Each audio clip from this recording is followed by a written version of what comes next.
Welcome to Shift, a college admissions ACT, SAT, and CLT podcast for a changing world. I'm Tyler, the founder of Achievable, and we have affordable ACT and CLT courses that include everything you need to ace your exam. A full textbook, tons of review questions backed by our memory enhancing algorithm, videos on key topics, a built in study planner, and full length practice exams. You can get a free trial at achievable.me, and if you like it, use the code podcast to get 10% off at checkout. Now, let's get started. Today we have Shellee Howard from College Ready with us. And Shellee, I'd love if you could introduce yourself. Thank you so much, Tyler. It's great to be here again. And I have some wonderful things I cannot wait to share with your listeners. It has to do with something that I'm truly passionate about. My name is Shellee Howard, and I am the founder and CEO of College Ready. And we're a very unique college consulting firm in that we really focus on the student above all things.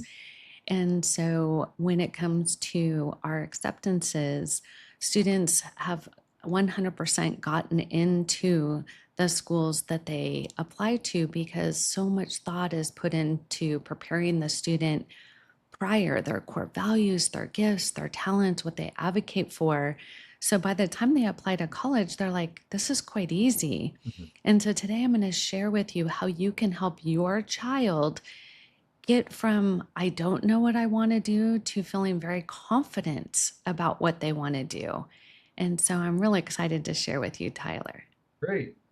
Yeah, I am as well. And I wanted to say that the story that you're going to be sharing today is very near and dear to you specifically. Is that correct? Absolutely. When my firstborn came to me and shocked me a little bit, said that he wanted to go to an Ivy League school and he wanted to be a brain surgeon. And I reminded him that I changed my major 5 times and I was the first to go to college. We had a meeting of the minds. And what I had to really help him realize is we needed to make him the best version of him, which would help him to be successful now and in the future. So it's my firstborn actually helped get this whole thing started. Yeah. So tell me a bit about, let's go through the story. So he says he wants to go to an Ivy League school. I mean, what was your first reaction, right? Was it kind of like, okay, that's going to be really challenging, or what were you thinking? So it was quite opposite of that. I was more of the mindset like, where's this coming from? Like I mentioned, it wasn't that he was old and wise. He was just in 8th grade and he seemed always mature for his age as the firstborn. So that didn't shock me. But I remember asking him, why brain surgery? And then, of course, why Ivy League? And he said, well, Mom, we've been serving my whole life. Like it's just part of who I am. Helping other people brings me joy. And if I get to do that every day at work, what a great life I would have. And I'm like, wow, 8th grade, like he's thinking so far ahead. And so it was more of a moment of not that I'm super proud that he's making such grandiose goals. It Mhm. was more proud of him for being, introspective and being like, what do I want for the rest of my life, Right. for my future? And so for me, I wasn't really thinking, oh, this is going to be hard or stressful. Like I didn't have any of that. I was just thinking, wow, if he really wants this, he can do whatever he wants. Mhm. And I think that was the difference in my mindset is it wasn't my idea and I definitely wasn't pushing him to do it. And so it was really me going, great, let's do this. And him saying, yeah, what do I need to do? And that's when I panicked. Mhm. Right. So, yeah, that panic turned into his passion with purpose. And is that what you want me to share? Yeah, I think so. I mean, I think that just like the story of kind of how this came about, what the project was, like I'd love Yeah. to go there next. So it all started actually in about 3rd grade. About 3rd grade is when he really started asking, hey, can I go with you to help people, to serve? It's always been my own personal passion is to serve other people. And I said, yeah, of course. And so he would tag along and he would do what they allowed him to do. And sometimes he would say, wow, that was awful. I don't ever want to do that again. And other times he'd be like, oh my gosh, did you see that little person's face light up when we did this or that? And Hmm. I saw him really like getting that look in his eye that there's something more to serving versus what he's going to get out of it. And so we just continued on as part of him growing up. And then when he hit eighth grade, he's like, I want to do my own. Like, we've been doing yours my whole life, but I want to do something I want to do. And I'm like, yeah, what is it that you want to do? And he's like, well, I love soccer. And I'm like, okay. And he said, well, I love student government. I'm like, great. And he said, but I don't really know how to even start this. Can you help me? Because that's where I'm really confused. And that's where most students, they may want to do something, but it stops them. Or they don't know what to do, and a very sweet parent says, well, why don't you just do this? And they're like, well, no, because you told me that. I don't want to do that. So having them come up with their own ideas, that's step number one. Hmm. And the way we do that is we really help them understand who they are and what matters to them. We really start with them thinking about, what do people, who do people think I am? Who do people think that, I can be? What do I think I can do? What do I think I can't do? And they're for the very first time, they've never been asked, unless the parent is asking them these questions. This is not something that happens at school. And so we'll have some fun conversations. And with my son, his first one was soccer, soccer, soccer. He plays clubs. He played club soccer. He played 4 years in high school. He played 4 years varsity soccer in high school. He played in Europe. Like, he was obsessed with soccer. And I said, great, what do you want to do? And he goes, Mom, it makes me really sad when I see underprivileged kids who don't have soccer boots. We call them cleats here in the US. They don't have shin guards. They don't have tall socks. They come out to the park and they play barefoot. Like, that just doesn't seem right. And I said, okay, so what do you want to do about it? And he said, well, I really think that my friends and we have a lot of extra stuff that we probably just don't need. I'd like to start with them. So he went to his high school coach and he went to his teammates and he said, hey guys, does anybody else feel like I do? Like, we use one pair of boots a season and then we kind of need a new pair. Like, do you think we can maybe polish them up and give them to kids who don't have any? And they're all like, yeah, that's such a cool idea. So he started with his team, and then his team really had a great time where they went door to door and they left these flyers for families all in their neighborhoods and said, I'll be by on Thursday and I will pick up any gently used soccer equipment that you have. And what they found is they needed pickup trucks. People were so excited to get rid of all the gently used equipment in their garages Hmm. that they filled up pickup trucks. And now they're like, great, what do we do with all this stuff? We had no plans of this being so big. And so my son did some research and found that there's youth leagues not very far from us of children who truly can't afford to even be a part of a youth league. Hmm. So he and his friends, they went and they delivered all of this gear on a weekend, and they show up and they pull up the pickup truck and they spoke to the families and said, hey, we want to give this to you. Hmm. And it was like Christmas. These kids were like losing their minds. They were so excited. And that's when he's like, wait a minute, these kids need lessons. Hmm. So he talked to his buddies and he's like, hey guys, what about if we did like a weekend clinic where we did all kinds of different drills, and we could then end with like a scrimmage and have a fun awards. And this thing like blew up. That was number one. And then his friends went to their schools and their coaches. And before you knew it, that was his freshman year. And all of these people were being affected by something he truly loved. and his friends were learning about community service. So that really just kind of was the springboard Mhm. to the start of him loving to serve.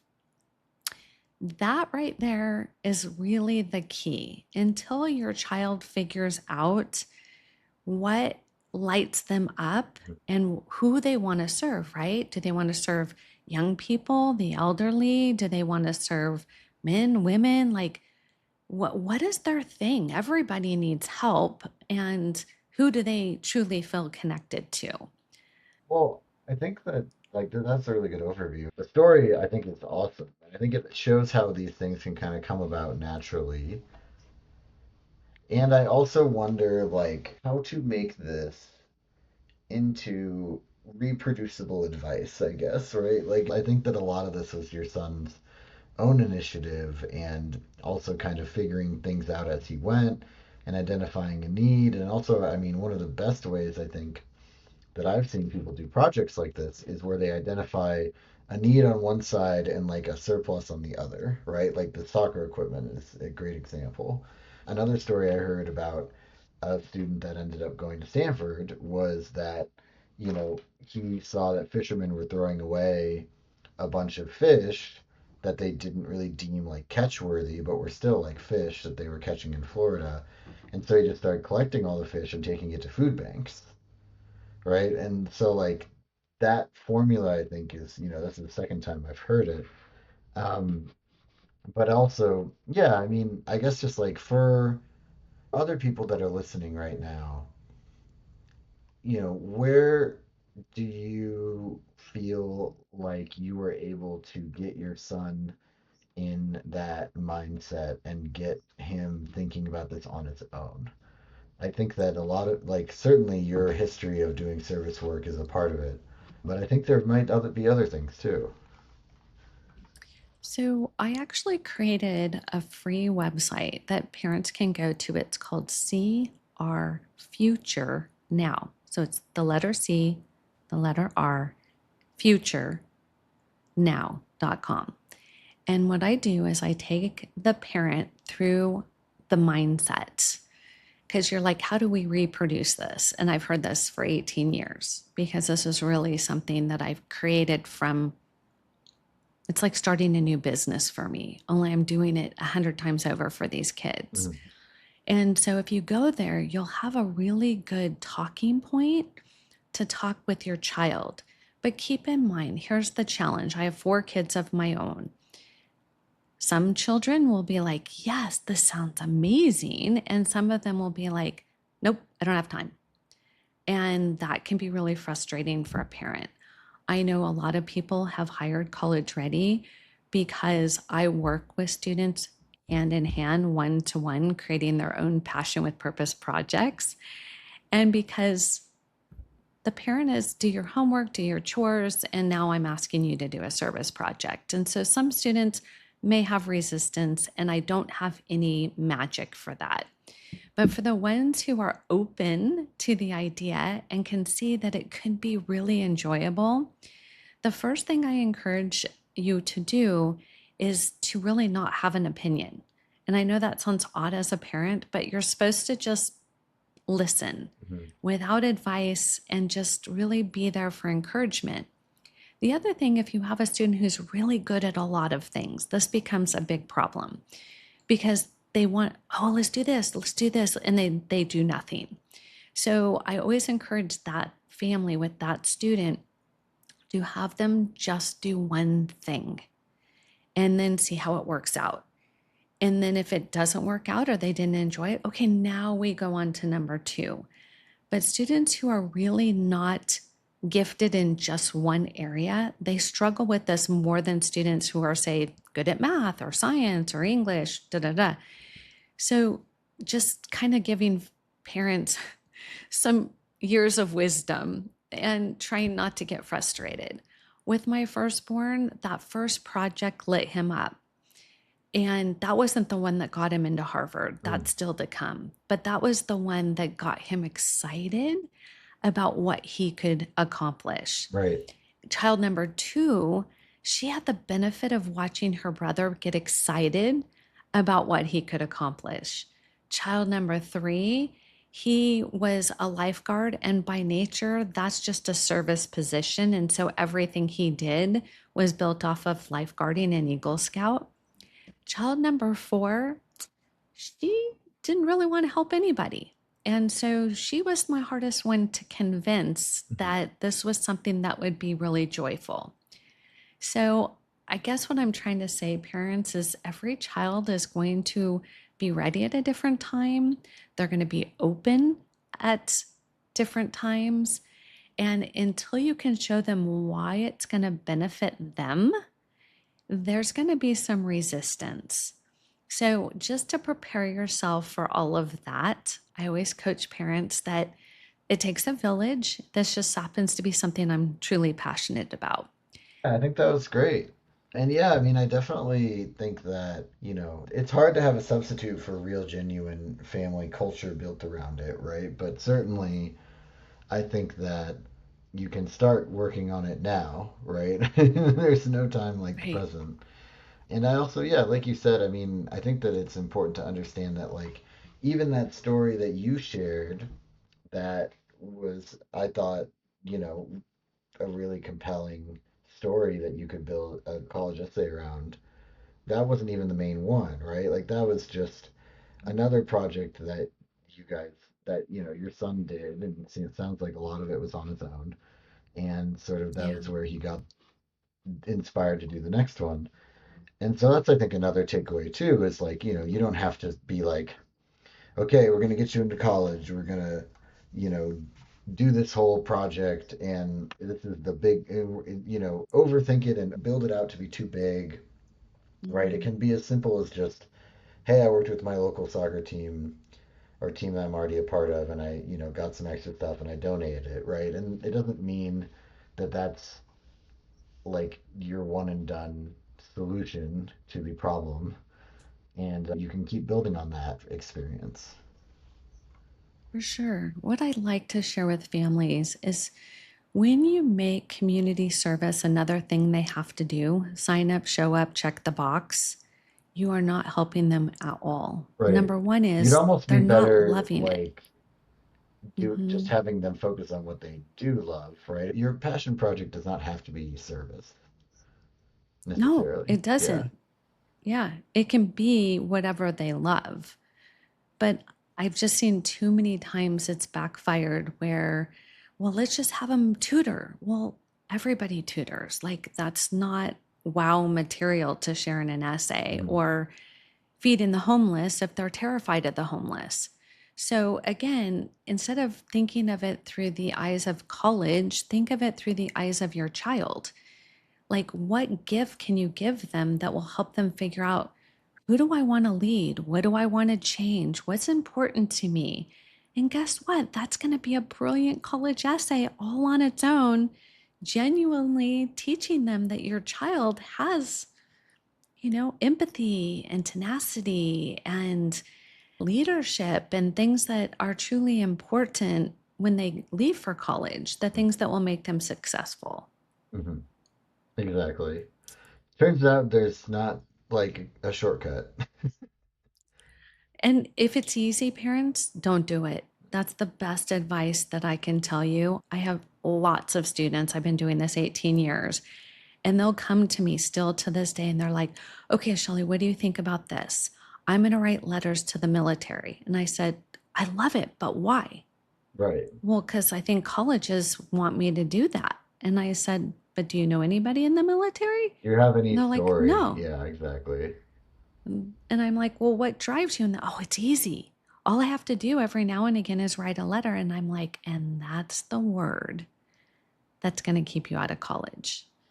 If it's easy, they're not going to be impressed. Mhm.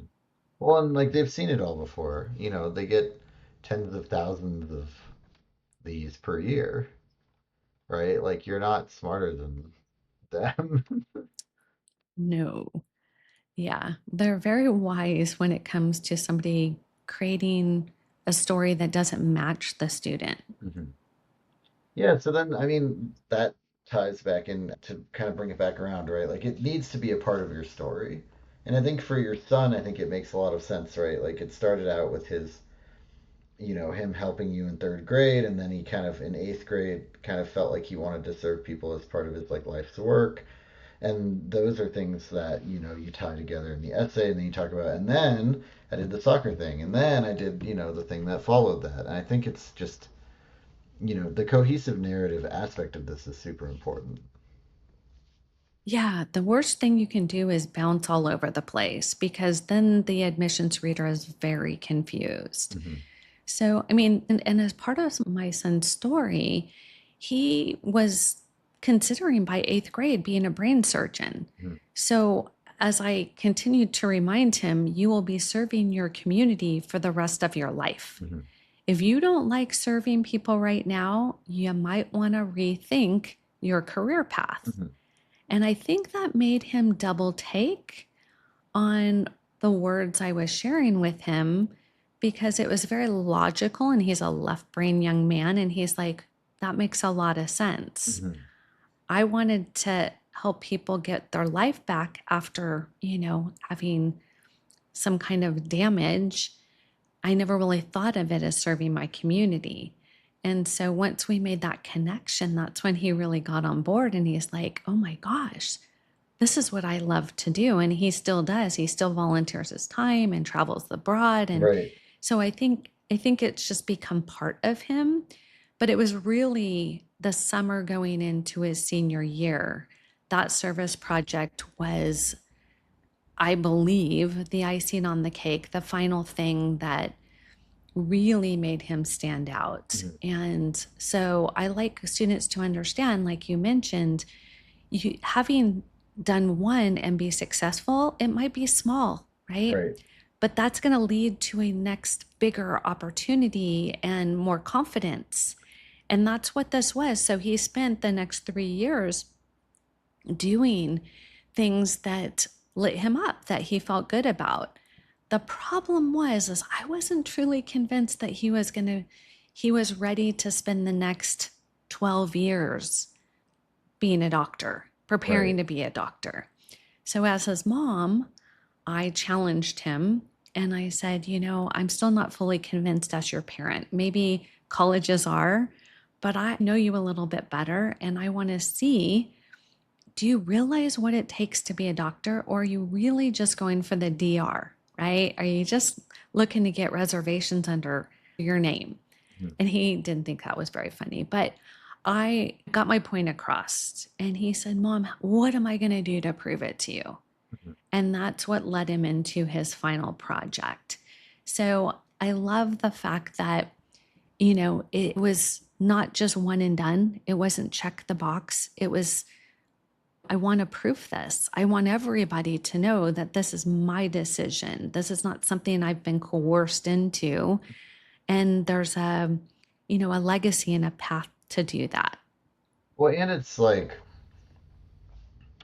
you said, it's just like you can't manufacture it.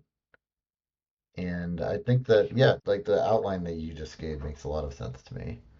I mean, I want to follow up here by asking if you could share the second half of the story, because you mentioned, that wasn't the main project that your son did, right? And so I'm curious kind of what the other part of it was. So, a little backstory is my son loved to travel. So, he would do just about anything to travel. And so I said to him, I said, this is your last summer. Hmm. This is probably the last time we'll get to travel together. And I said, so what do you want to do? And he says, well, I only have 2 weeks. I have camp this and do that and this paper, blah, blah, blah. And I said, okay, great. He goes, Mom, you pick. And I'm like, anywhere? He says, yeah, anywhere. And so I did. We ended up going and spending several weeks in Kenya, Africa. Hmm. We lived with a Swahili family who spoke no English. We served in the slums of Mathare, which is one of the worst slums in the world. And my family was not really happy with me that I put myself and my son in that situation. Yeah. But it was life changing. We were safe. I mean, I've been to 91 countries. I definitely know how to travel. And so there was not one moment that we didn't feel safe. But were we challenged? Oh, yes, we were. Mhm. And so we, without going into deep detail, the goal of our trip, it wasn't a missions trip. It was a trip for him to find himself and to get clarity about, do I want to be a doctor? Well before he did pre-med. So we go to Kenya. We had some incredibly great discussions about life there, life here. And when he came back, after shedding many, many tears when we left, he was on fire. He ended up talking to the principal of his school. He was able to do a fundraising event. It was quite amazing. He built a huge wood teeter totter and put a big empty water jug on one end that said girls and a water jug on the other end that said boys. And he got on the microphone at lunch every day and he said, who cares more about the starving children in Africa? Mhm. And after 1 week, he raised $5,000 by just collecting money from the students and the teachers. Wow. That wasn't what was so amazing. When he wrote the check to the Slums of Mathari, they got their first medical facility. Very first one. They had no doctors to care for anybody. And that's when I was convinced he sees the value of having somebody to be able to care for the needs of the village. Mhm. He was written up as Student of the Year. He was written up in a book, and his essay made you laugh and cry and smell, and you could just feel his feelings. It was really, really impressive. He ended up getting 7 full ride offers, and I do believe it had a lot to do with that final conclusion to his story. Yeah, I mean, I also think that, you know, I want to like say this in a way that like I want to acknowledge that that's like just the fundraiser by itself. It's like really impressive. But to me, I don't think the fundraiser was the magic bullet. And I feel like you said, doing a fundraiser standalone is like a thing that like quite a lot of other people that probably applied to Harvard have done. Right. For me, I think that the thing that really made that over the top, in my unprofessional opinion, because I'm just the interviewer, is the fact that there's this showing of consistent behavior over time and Mm. how it's like also getting more and more involved and more serious over time. Mhm. And showing that this is not just sort of a one-off project to look good for college. It's like this is part of the applicant's DNA and what they really believe. I don't know. What do you think about that? Like, do you agree? Well, I do know when he interviewed for Harvard, his interviewer asked most of the questions about that experience. Okay. I mean, he confirmed it and he won the highest scholarship at USC. And he had a panel of judges, and they spent almost the whole time really grilling him about how he came up with it. Why did he do it? So I do believe that they're looking for depth and time and proof, not that he was doing it for any other reason. Mhm. Yeah. I think that the authenticity probably made a big difference. Certainly, Mm. I feel like, especially if you work at Harvard, that you can get pretty cynical about how authentic a lot of these kids are about what they're doing, right? Sure. Well, and I also think that, that experience, the other part of it is unique. And I think, like you said, it is like maybe a little bit more interesting, I guess, to these reviewers because it came with a bit of perceived risk.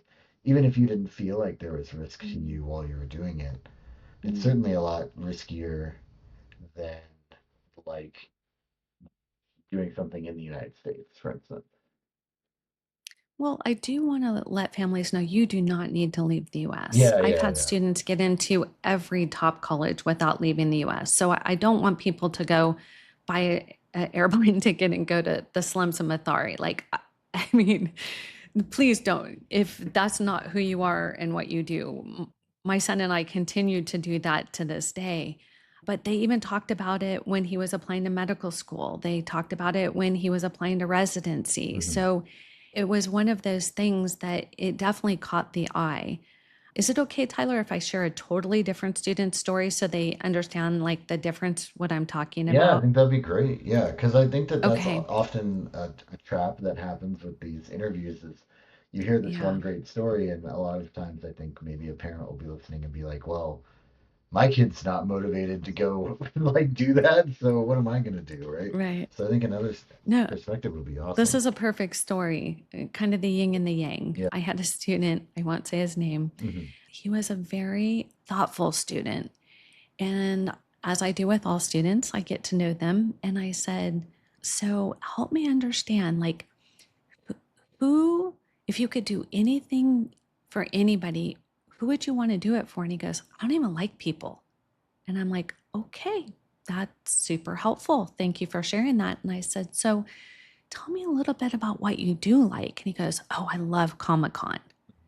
And I'm going, I have no idea what that is. So I'm Googling, what is Comic Con? And I'm like, oh, you like comic books? And he was so insulted. He's like, no, it is just not comic books. It's so much more than that. And I'm like, this is so amazing. Like, tell me about this. I go, what about this do you like? He goes, me and my friends, we drive down to San Diego and we get all dressed up and it's like this huge event. And he's lit up. Like, I've never seen this young man so visually excited. And I'm like, here, I found something. I said, well, what about it? Do you really like it? He goes, well, to be honest, I like going onto eBay and I like buying old comic stuff and I like to fix it up. And then I go to Comic Con and I trade and I get so much more for it. And I'm Right. like, so wait a minute. You go and buy things, you fix it up, and then you sell it. So I'm thinking, would you have fun if maybe you had a little bit of seed money, investment money, and then you can go and buy things, fix it up, resell it, and donate your profits to something that matters to you? Oh, that would be amazing, Shellee. How do I do that? So we got into the weeds of how to do that. He got 3 full ride college acceptances to his top 3 schools. Hmm. He now has the #1 Comic Con eBay store still to this day. And this was probably like 7 years ago. Wow. And he had a closet in his parents' office. Now he shares an office with his parents. Wow. Yes. And he's still doing it. It's an amazing passion with purpose project. Well, and that's the thing is like I think when people hear passion with purpose, I think that community service comes to the forefront of your mind, right? But it doesn't necessarily have to be community service. It does have to be something that your child genuinely really gets lit up about. And even if it's Mhm. something that might seem like it doesn't make any sense for a college application like Comic Con, it can. I like that story a lot. I think it's a great counterpoint. I mean, certainly when I was Yeah. So you growing can up, see they're different. yeah, when I was growing up, I got really excited about like video games, and everyone was like, "Don't talk about that." Like, no one wants to hear about that. And nowadays, I'd say the opposite. Like, you probably should. I ended up working in the video game industry anyway for a long time. So I think it really is about trying to get sort of tease that out of your child, and I think that's maybe how I want to kind of like move towards wrapping this conversation up is talking a bit about kind of how to have either these conversations with your child about like what their passions are or to recognize what their passions are already and be creative about how you could apply those in a way that would, become a passion with purpose project. I think that, it's going to be different for everybody, obviously, so it's going to be a little bit sort of generic advice, but I'd love to hear your take on this. Well, first, as a parent of 4, I would really become introspective of your parenting. Because if you are not a creative thinker, this is going to be really hard for you. And it may be really uncomfortable for you. So maybe you have a sibling, their aunt, uncle, grandparent, something like that, somebody who's really good at just open minded brainstorming. Mhm. Entrepreneurs tend to do really well at this type of thing because we just think way out of the box. So, this is my passion. This is what I get to do at College Ready and just lights me up is help students figure out their passion. So, know yourself, know your limitations. If you are a person who sits down in front of a computer and is really good at coding, and I mean, like, I'm not good at that, like, I could never do your job, Mhm. I know that that would not be a good fit for me. So, the best first advice is know yourself. And if it's not you, then who? That's what I want to leave you with. But the who needs to not have judgment Mhm. because these Well, and the kids what need needs a to not safe have judgment. space. Yeah. Yeah, it needs to be a safe space for them to be, I don't know, I like gaming. Mhm. Well, what do you like about gaming? Well, I love all my friends and we have on our headsets and we're doing this thing together. And I mean, there's some really fun passion with purpose projects I've come up with that has gaming in it. Mhm. And it's not the only thing, but it is a connector. So I would tell families it's hard when they're your own child, because, like I said, I get that. But you really, if you want them to genuinely lean in and trust you and allow you to be part of this opportunity, you just have to, or have somebody else do it. And so I would encourage you. I'm happy to gift you 30 minutes with myself where I can help you and your child navigate this. All you have to do is go to collegereadyplan.info, and it would be my pleasure. I find it very fun. It's my happy place. If it will frustrate you, the other thing is if your teen and yourself do not have deep communications more than how was your day, fine, this is not going to be fun for you. Mhm. But if you do have, a relationship where you're driving an hour and a half to a soccer tournament and where you're just chatting about life, this is a beautiful way to connect. Mhm. So again, you've got to know what is your relationship, what is yours and your child's, and it's different for every one of your children. So there's no judgment. Some kids are just easier to communicate with than others for each parent. So my encouragement is just really know yourself, Mhm. know what you can bring. Because if you just start saying things to them, they may shoot it down just because it's your idea. And I know it's not right or fair, but it is what it is. It's also just the best way to get anybody to do anything, and I think this is probably especially true for teenagers, is to incept them into thinking that it's their idea, right? Mm, I think this is just like it's even, it's a useful tip for almost any aspect of your life, but certainly I think that that is also the best way that you're going to get them to be self-motivated about doing the work. Because the thing is, like, we've had this whole conversation about having the idea and getting them to get to the point where they're working on one of these projects. But a lot of times, I bet you the hardest part is getting them to finish said project, right? So it's going to be yeah, a we have lot a process easier. for that too. Yeah, it's going to be a lot easier if they're like self-motivated and it's what they're really passionate about and they kind of view it as theirs. So true. Yeah. Mhm. Was there anything else that you wanted to cover today before we wrap up? I would just encourage parents to don't wait. Starting these conversations early, fifth grade, seventh grade, ninth grade, it's never too late, but it does get harder because they get busier, right? When they're younger, you're still having lots of quality time. The older they get, once they drive, oh, this is really painful. So just think about starting small and just having a win versus going after this big, huge thing that never happens. I call them just ideas, and ideas don't get you into college.